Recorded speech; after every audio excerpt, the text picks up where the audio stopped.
Hey guys, what's up? Welcome back to Film Jumbo. Sit back, relax, and enjoy the video as we cover why Pawn Stars is a fake TV show. Number 6. The product placement. The show's production company earns a lot of money through blatant product placement. One of the biggest Pawn Stars sponsors is Subway. That explains why the staff are always eating Subway, or perfectly crafted sandwiches and Subway wrappers are sitting around.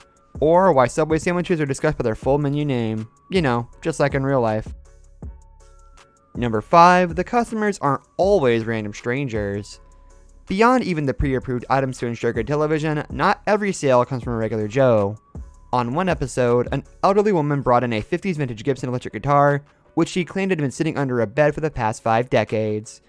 Rick called in a guitar expert who said it was the real deal, but he didn't actually inspect it the way a legitimate guitar appraiser would. He doesn't remove the pickups, for example. As it turns out, the guitar was supposedly already on sale in that same expert's guitar store, and the woman was reportedly the mother of the employee. Number 4. It's all about the merch.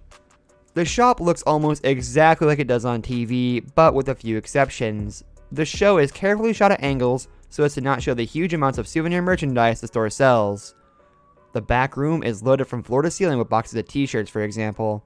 Gold and Silver Pawn makes just as much money, if not more, from the sales of merchandise. The Chumley stuff sells the best. Number 3. You won't run into the stars of the show.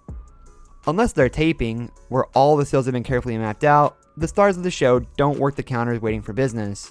Tourists in the shop are so eager to get a picture of them that they can't risk it. If some other customer is accidentally photographed in the process, it's a violation of Nevada's privacy laws. Nevertheless, there are 50 other employees at the store who do the bulk of the day in, day out pawn shop stuff. The stars of Pawn Stars, if they're on the premises at all when taping isn't happening, are generally somewhere in a back room signing autograph photos, which are then sold at the store for $25 each. Number 2. The deals are arranged beforehand. When a scene starts and some guy comes in off the street to pawn some Civil War era blunderbuss or what have you, it's anything but spontaneous. Each customer that comes into trade has already signed a release form consenting to the use of their image and voice. Furthermore, their item for sale has already been screened, vetted, examined, and cleaned up for TV. Pawn Stars isn't going to just put any item on TV. Only the good, valuable stuff is going to make it onto the air, or even get filmed in the first place. By the time the interaction is recorded, the value of the item has been predetermined, and the back and forth between the employees and the customer has all been lightly scripted so as to arrive at the agreed upon price point. 800. 2,500. Not a little bit more. Not even 1 cent more. This is a lot. I'll Deal? take it. All right, cool. Number 1. Going to the real pawn shop is like visiting a Hard Rock cafe.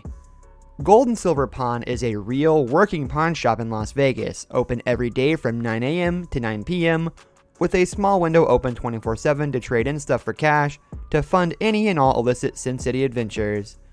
But since the show has taken off, the shop has become much more of a tourist attraction than a place to hawk cold coins and family heirlooms.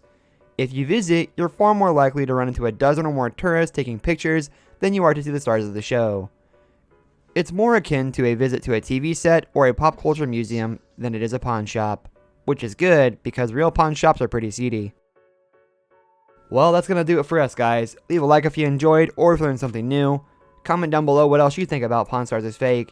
And subscribe to the channel for more content like this in the future. We'll see you later.